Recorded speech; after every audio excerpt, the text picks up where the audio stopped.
Bismillahirrahmanirrahim. Assalamualaikum warahmatullahi wabarakatuh. Halo teman-teman semuanya. Kali ini untuk mata kuliah pengantar ekonomi makro, kita akan membahas tentang pasar barang. Oleh karena itu, mari teman-teman semuanya dapat menyimak materi yang saya sampaikan.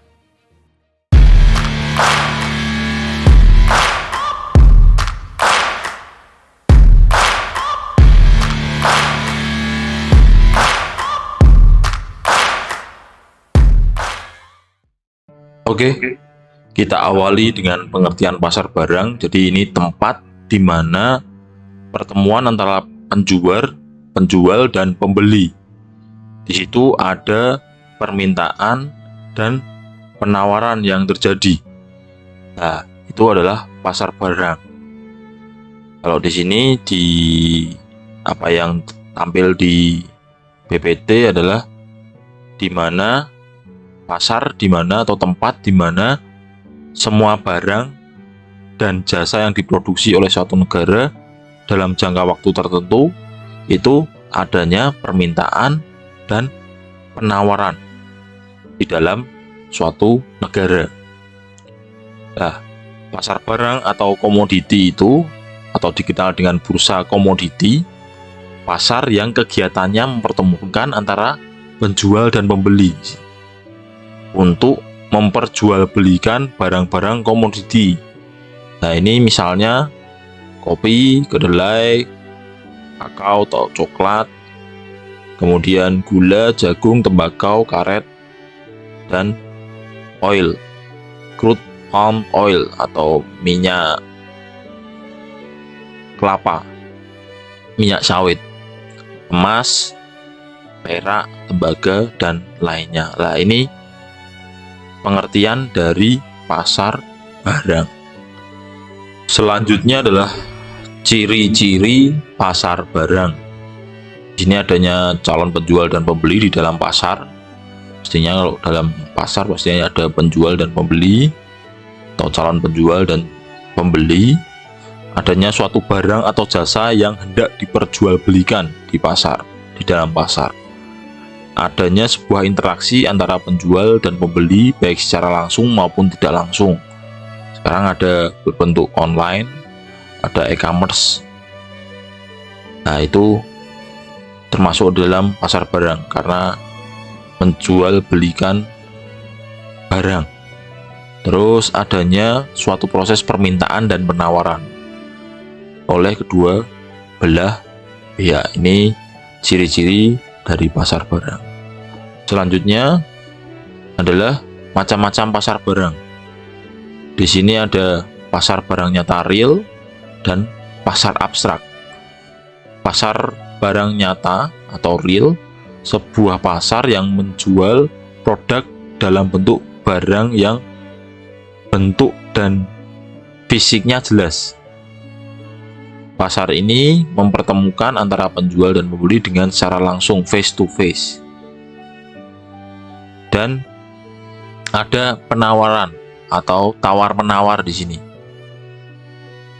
Ada tawar-menawar, kemudian ada barang dagangan, ada transaksi penyerahan secara langsung. Itu pasar barang nyata, ya pasar dalam bentuk fisik. Sedangkan pasar abstrak, ini pasar barang abstrak yaitu sebuah pasar yang menjual produk yang tidak terlihat atau real secara fisik. Nah, ini online shop.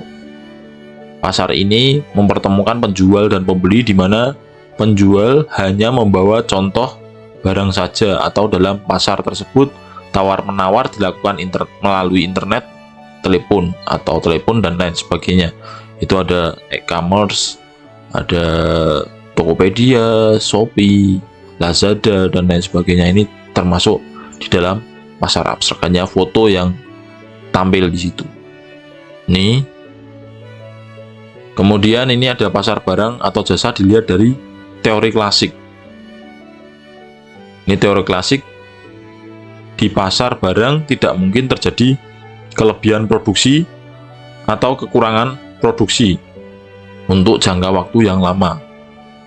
Pendapat semacam ini dilandasi oleh adanya kepercayaan di kalangan kaum klasik bahwa di dunia yang nyata ini hukum C atau C law yang mengatakan bahwa setiap barang yang diproduksi selalu ada yang membutuhkan. Ini klasik. Memproduksi suatu barang pasti ada yang butuh. Pasti ada yang memintanya. Ini teori klasik. Harga-harga dari hampir semua barang-barang dan jasa-jasa adalah fleksibel, yaitu bisa dengan mudah berubah naik atau turun sesuai dengan tarik-menarik antara penawarannya dan permintaannya. Nah, ini klasik, harga fleksibel sesuai dengan permintaan dan penawarannya. Tapi di dalam hukum teori klasik bahwa kalau memproduksi suatu barang atau jasa pasti ada yang akan membutuhkannya. Itu berdasarkan teori klasik. Nah, di dalam hukum C mengatakan bahwa supply creates its own demand. Jadi penawaran itu akan membentuk atau menciptakan suatu permintaan. Nah, ini berdasarkan logika bahwa setiap proses produksi mempunyai dua kiblat, menghasilkan barang dan jasa sebagai hasil produksi dan memberikan penghasilan kepada pemilik faktor-faktor produksi yang digunakan dalam proses produksi tersebut, yang jumlahnya senilai dengan nilai dari hasil produksi tersebut. Jadi faktor-faktor produksi itu akan digunakan untuk proses produksi, kemudian hasilnya akan menjadikan penghasilan kepada pemilik faktor-faktor produksi tersebut. Itu hukum C. Jadi secara total di dalam suatu masyarakat pada suatu waktu selalu terdapat cukup penghasilan. Ini klasik. Penghasilan cukup untuk dibelanjakan pada hasil-hasil produksinya tadi. Kekurangan permintaan akan suatu barang tertentu masih bisa terjadi, tetapi bahwa secara agregat permintaan masyarakat tidak cukup untuk membeli hasil-hasil produksinya sendiri adalah tidak masuk akal. Tadi bahwa setiap ada penawaran pasti ada yang meminta.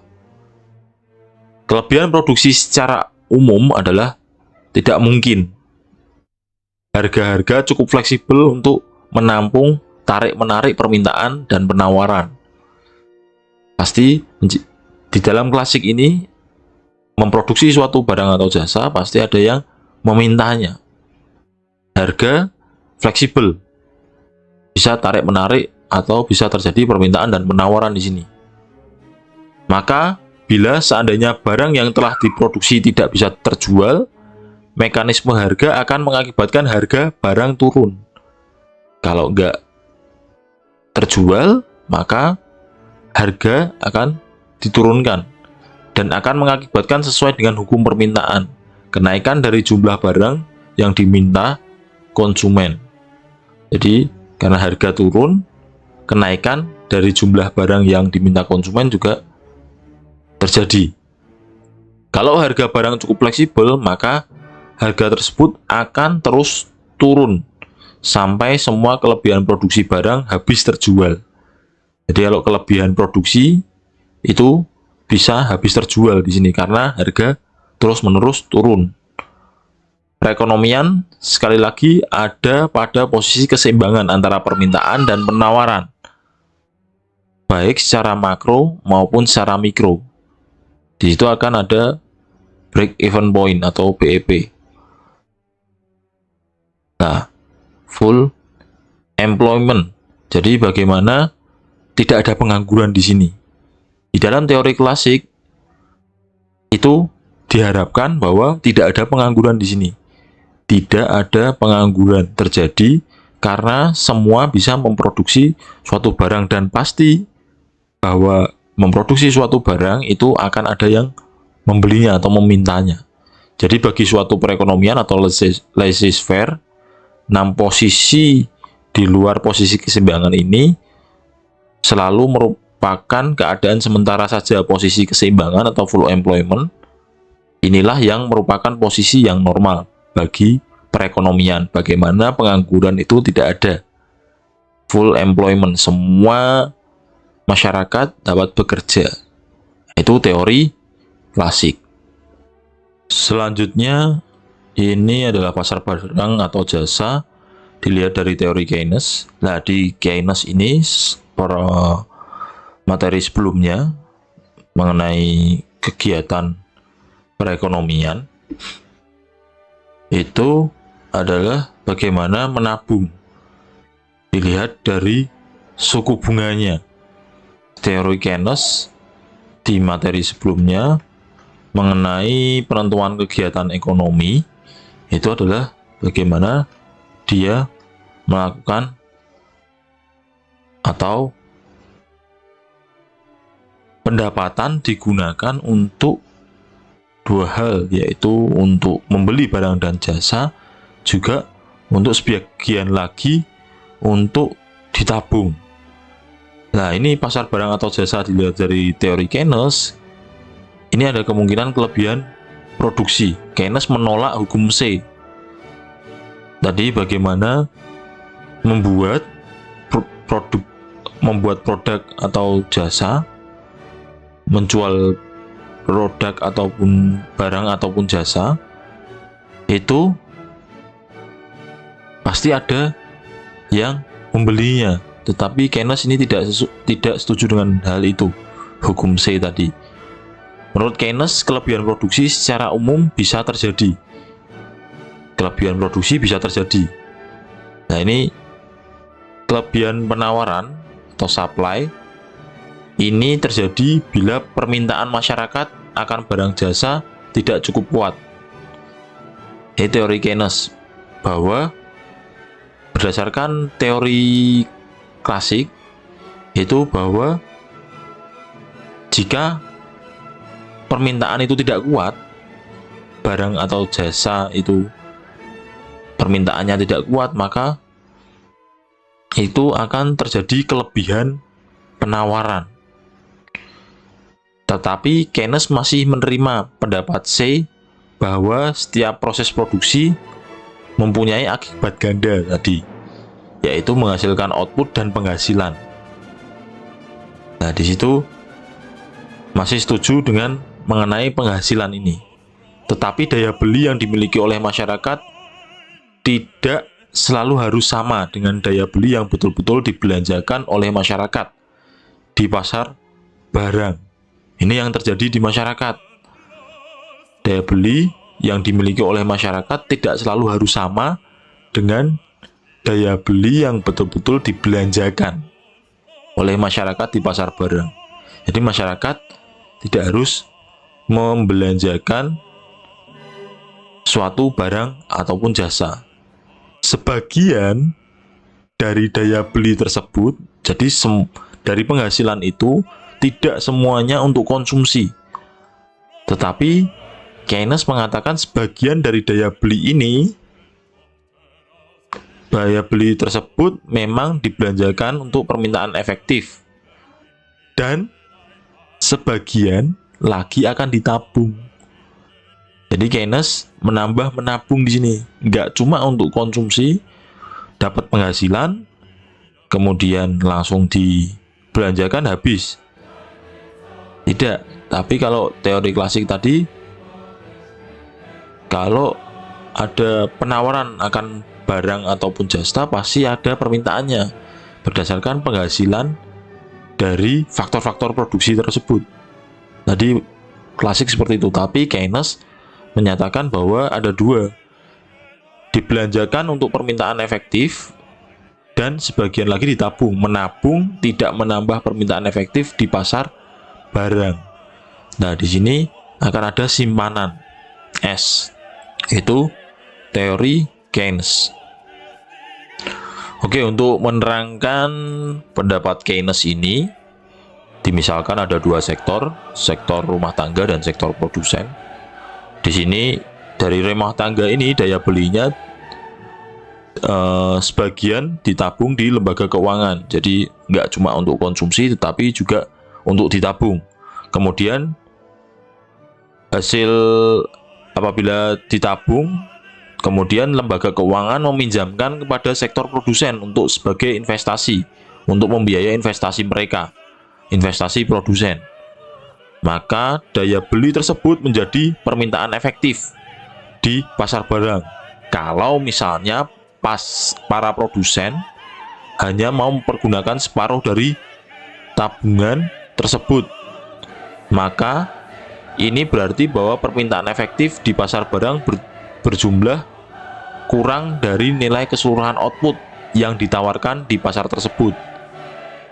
Jadi apa yang ditawarkan itu jumlahnya akan berkurang.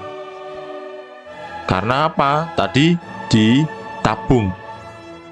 Rumah tangga sebagian akan menabung. Nah, dengan kata lain, tidak semua barang yang diproduksi akan terbeli di sini.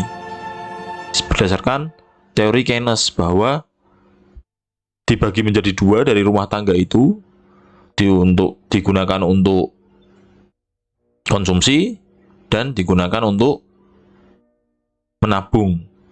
Maka di sini tidak semua barang yang diproduksi akan terbeli. Itu teori Keynes. Nah, di dalam teori Keynes ini tergantung pada keputusan para konsumen rumah tangga mengenai besar pengeluaran konsumsinya. Jadi ada kemungkinan kekurangan produksi, ada kemungkinan kelebihan produksi. Besar kecilnya permintaan efektif atau total sangat tergantung pada keputusan para konsumen mengenai besar pengeluaran konsumsinya.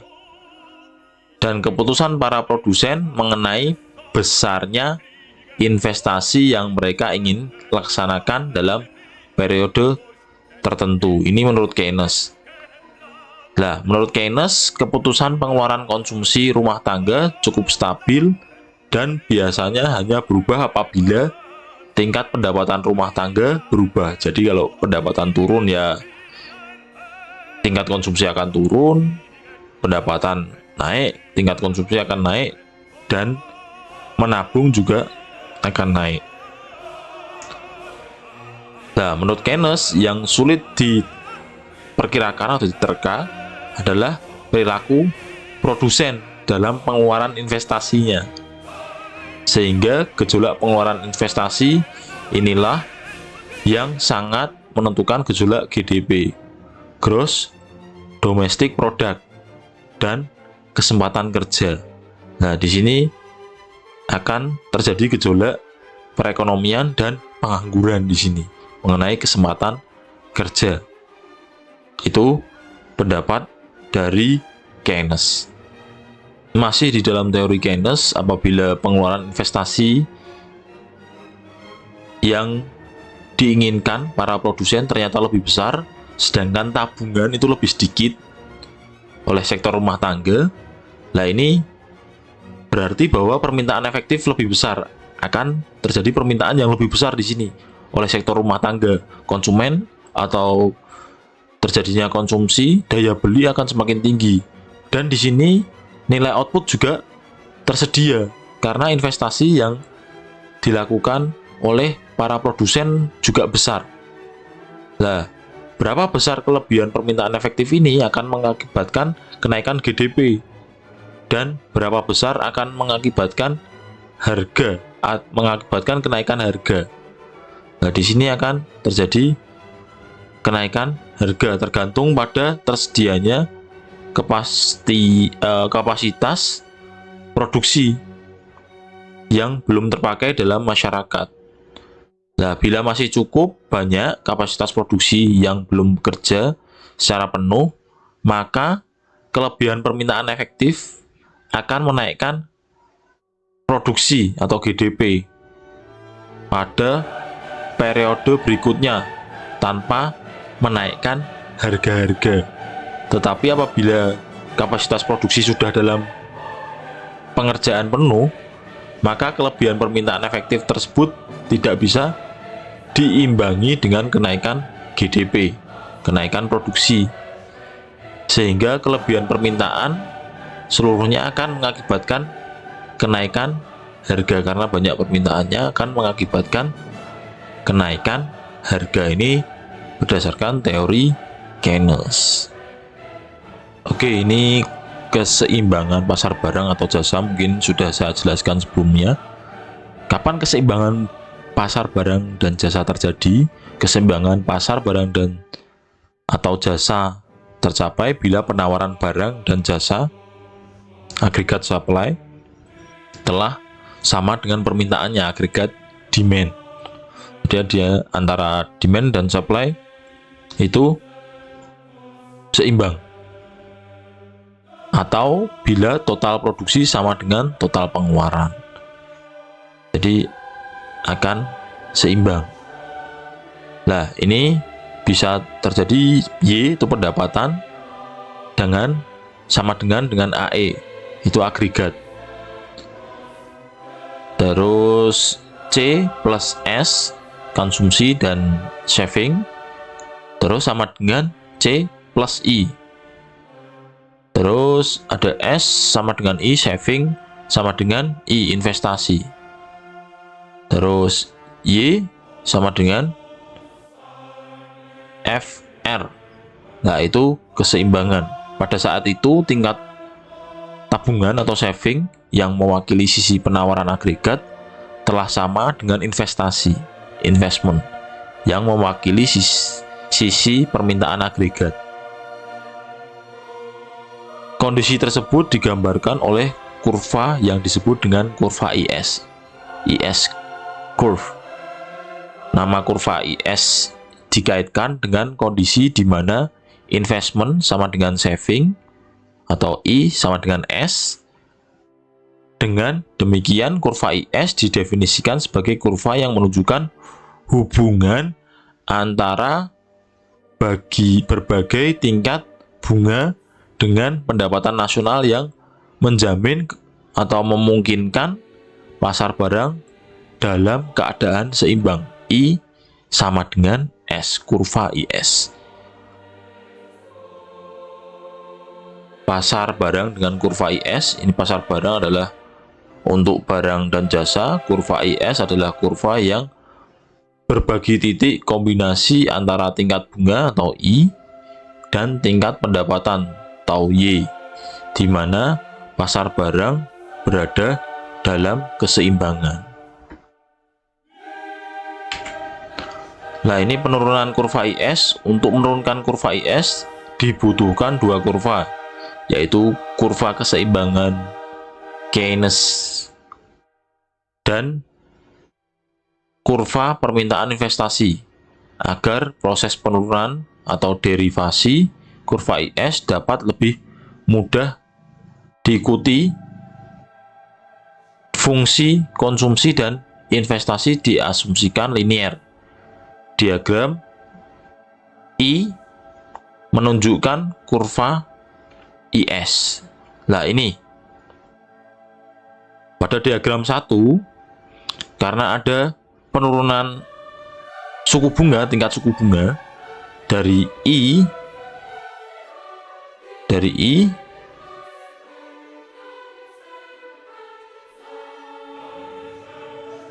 IO ke I1, maka tingkat investasi akan lebih besar dari I besar O ke I1. Maka karena ada penurunan tingkat suku bunga, orang akan lebih berinvestasi.